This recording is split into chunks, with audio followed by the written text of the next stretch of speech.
Να είμαστε πάλι, μέρος 3.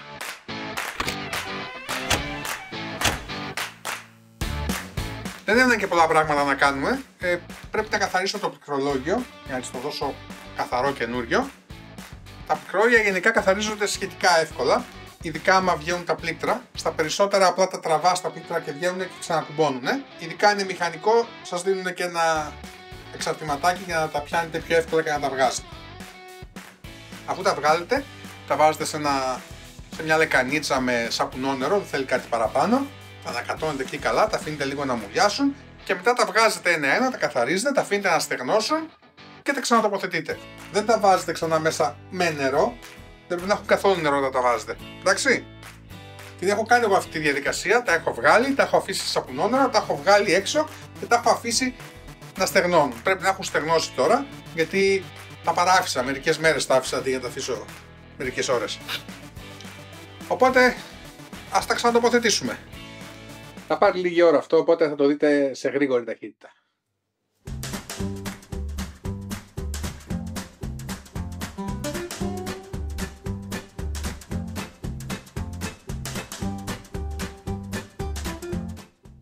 Και αυτό ήταν το τελευταίο. Όταν τελειώσουμε, θα ρίχνουμε ένα πάτημα όλα, να σιγουρευτούμε ότι καθίσαν καλά και τα δοκιμάζουμε φυσικά και στον υπολογιστή. Επόμενη δουλειά.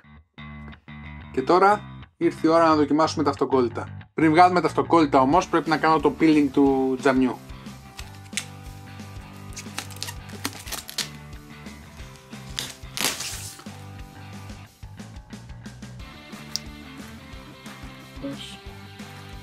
Εδώ.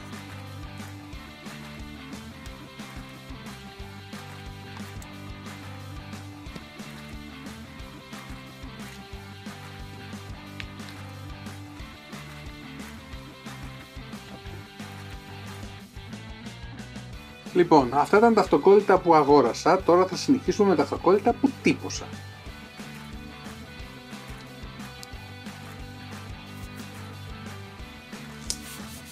Μου την είπανε, επειδή στα προηγούμενα βίντεο το έλεγα λάθος. Δεν είναι Genshin Impact, είναι Genshin Impact. Δεν ξέρω να το είπα και με ιαπωνέζικη προφορά ή με κάτι άλλο. Είναι Genshin Impact. Genshin Impact. Το είπα καλά νομίζω τώρα. Συνεχίζουμε, θα βγάλω το τζάμι για να βάλω τα υπόλοιπα. Ξεβιδώνουμε τις δύο βιδούλες. Το τραβάμε.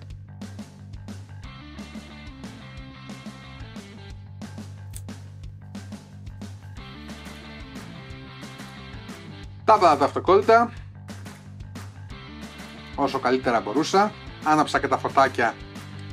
Θα είναι σε κόκκινο όλα, γιατί ο πίσω ανεμιστήρας κάνει μόνο κόκκινο. Ελπίζω να τις αρέσουνε. Τώρα όμως πρέπει να δοκιμάσουμε πώς θα πάει αυτό το μαραφέτη στο Genshin Impact.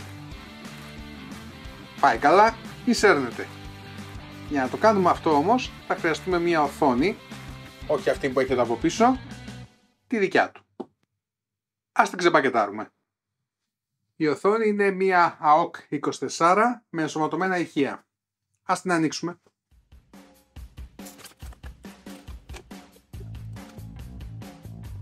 Καλώδιο ρεύματος,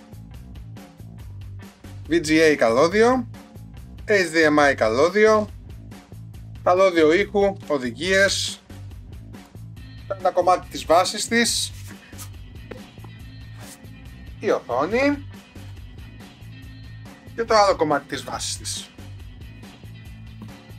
Λογικά η συναρμολόγηση είναι εύκολη, τρίγωνο, κούμποσε, έχει βέζα από πίσω για όποιον θέλει.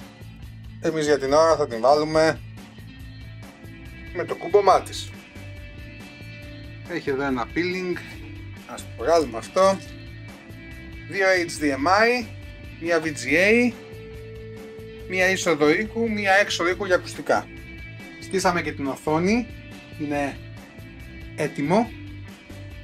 Ώρα να ακούσουμε την ένταση της οθόνης και να δούμε πώς παίζει το Genshin Impact. Ελπίζω να το είπα καλά. Λοιπόν, είμαστε μέσα στο παιχνίδι. Πάμε στις ρυθμίσεις. Τα γραφικά είναι high από τις default ρυθμίσεις που έχει το Genshin Impact. Έχει FPS limiter τα 60, οπότε πάνω από 60 και αν θέλουμε δεν μπορούμε να πάμε. Αυτό που θα άλλαζα εγώ από αυτές, κάτι που δεν χρειάζεται, είναι το motion blur. Νομίζω δεν χρειάζεται και θα πηγαίνει ακόμα πιο γρήγορα. Αλλά για την ώρα θα το παίξουμε έτσι για να δούμε πώς πάει. Θα κατεβάσω τη μουσική στο 0 για να μην έχουμε θέματα με άδειες. Ο ήχος που θα ακούτε ο υπόλοιπος είναι από την οθόνη απευθείας, όσο μπορεί να του πιάσει το μικρόφωνο.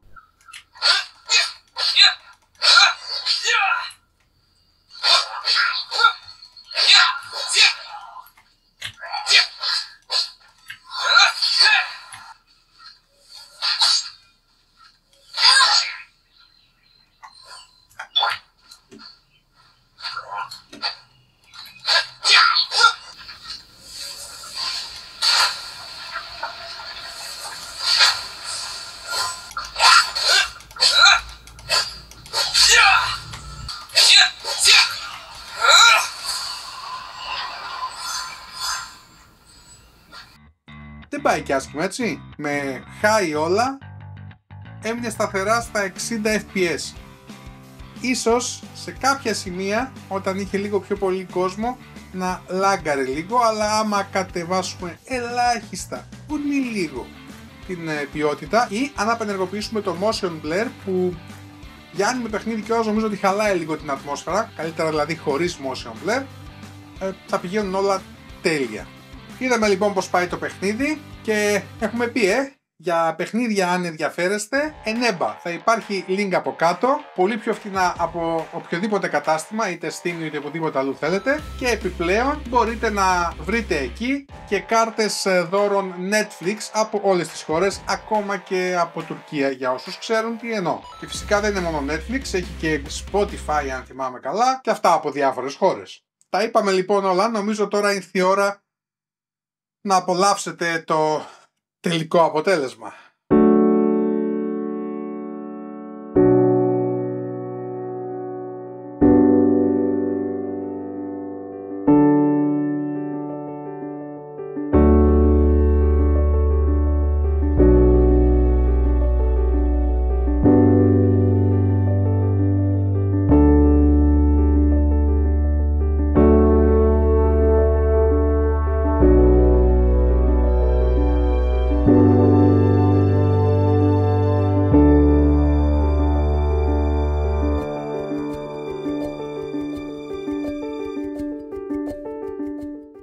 Ελπίζω να αρέσει στη βαφτισιμιά μου. Θα της το πάω τώρα μέσα στην εβδομάδα στο σπίτι να το στήσουμε. Ίσως να υπάρχει ένα react βίντεο από εκεί, να δούμε πώς της άρεσε. Αυτό ήταν το Genshin Impact build. Θα μπορούσε να είναι λίγο πιο DIY, αλλά είπα να μην χαλάσω το κουτί επειδή μ' άρεσε. Ελπίζω να σας άρεσε. Αν σας άρεσε, like, γραφτείτε και στο κανάλι, πατήστε και το καμπανάκι να ειδοποιήσετε για τα καινούργια βίντεο όποτε βγουν. Και μέχρι το επόμενο βίντεο, γεια σας!